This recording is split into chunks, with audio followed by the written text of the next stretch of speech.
வாக்வாதன் education YouTube channel நம்ம இன்றைக்கி பார்க்க போகிறது 10th ஸ்டாண்டர்ட் இங்கிலீஷில் ப்ரோஸு பேராகிராஃப் கொஸ்டின்லாம் வந்து பார்க்க போகிறோம். என்னால் பெரிய கொஸ்டின்லாம் வந்து ரொம்ப படிக்கவே முடியாது, எனக்கு ரொம்ப கஷ்டமாக இருக்குது அப்படின்னு நினைக்கிறவங்க இந்த லேட் ப்ளூமர்ஸ்க்கான பேராகிராஃபை வந்து படிக்கலாம். இதில் வந்து ரொம்ப ஷார்ட்டாக வந்து ஒரு 5 பாயிண்ட் 6 பாயிண்ட் தான் வந்து இருக்கும். இதை படித்து நீங்கள் எழுதினாலே போதும், உங்களுக்கு மார்க் வந்து கிடைக்கும்.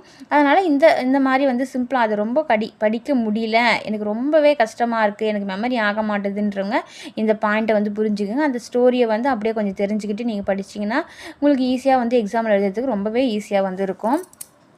வாங்க பார்க்கலாம் இந்த கொஷினை. பசங்க describe the struggles underwent by the young seagull to overcome its fear of flying. இதுதான் வந்து கொஷின். இதுலேருந்து எப்படி கொஷின் கேட்டாலும் இந்த ஆன்சரை வந்து நீங்கள் எழுதலாம். ஃபஸ்ட் பாயிண்ட் பாருங்கள், the young seagull was afraid to fly. First பாயிண்ட்னா அந்த சீகல் வந்து முதல்ல பறக்கிறதுக்கே என்ன பண்ணுது, ரொம்ப பயப்படுது. அஃப்ரைட்னா என்னது, பயம் அப்படின்னு அர்த்தம். The young seagull was afraid to fly, பறக்கிறதுக்கு ரொம்ப பயப்படுது. He had no food, his parents let him starve. அதுக்கிட்ட எந்த ஃபுட்டுமே கிடையாது, சாப்பிட்றதுக்கு எந்த உணவும் இல்லை. அந்த நேரத்தில் அவங்க பேரண்ட்ஸ் என்ன பண்ணுறாங்க, இதை வந்து விட்டுட்டு போயிடுறாங்க, இது பசியோடு இது வந்து விட்டுட்டு போயிடுறாங்க. The mother seagull showed him a piece of fish. அவங்க அம்மா வந்து அந்த யங் சீகலோட அம்மா சீகல் என்ன பண்ணுறாங்க, அதுக்கிட்ட வந்து அந்த காமிக்கிறாங்க, அந்த ஃபிஷ்ஷோட பீஸை வந்து காமிக்கிறாங்க. நீயே வந்து எடுத்துக்கோ. ஏன் அந்த மாதிரி விட்டுட்டு போகிறாங்க அப்படின்னா, அப்போ தான் வந்து அதுவே வந்து கற்றுக்கிட்டு பறந்து வந்து அதுக்கான உணவை அதுவே வந்து தேடி எடுத்துக்கும் அப்படின்றதுக்காக தான் அந்த மதர் சீகல் வந்து விட்டுட்டு போயிடுறாங்க. அந்த பீஸ் அதுக்கான ஃபுட்டை மட்டும் காமிக்கிறாங்க அதுக்கிட்ட. இந்த இடத்துல அந்த பீஸ் ஆஃப் ஃபிஷ் இருக்குது, அதை நீ எடுத்துக்கோ அப்படின்னு சொல்லிட்டு.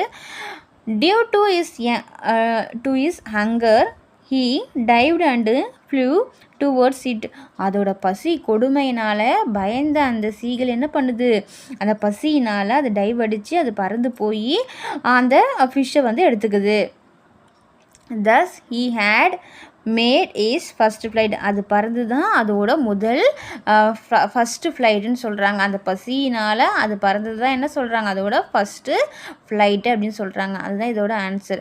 நம்மளுக்கு அதோட பசி தானாக வந்து பறக்க சொல்கிறேன், அது பறக்கலை பயந்துக்கிட்டு. ஆனால் அதே நமக்கு வந்து கட்டாயம் இது செஞ்சு தான் ஆகணும். அந்த பசியினோட அந்த கொடுமையினால் அது தானாகவே வந்து பறக்க ஆரம்பிச்சிது. அந்த பசினால் பறந்தது தான் இதோட ஃபஸ்ட்டு ஃப்ளைட்டு அப்படின்னு வந்து சொல்கிறாங்க. இது வந்து இந்த 5 பாயிண்ட்டுமே உங்களுக்கு ஈஸியாக இருக்கும்னு நினைக்கிறேன். ஒரு 2-3 தடவை ரீட் பண்ணி பார்த்தீங்கன்னா உங்களுக்கு ரொம்ப ஈஸியாக இருக்கும். நீங்கள் எக்ஸாமில் வந்து அதை படிக்க முடியலனா இதை வந்து படித்து ஒரு 2-3 தடவை எழுதி பாருங்கள், உங்களுக்கு ஈஸியாகவே எக்ஸாமில் எழுதலாம்.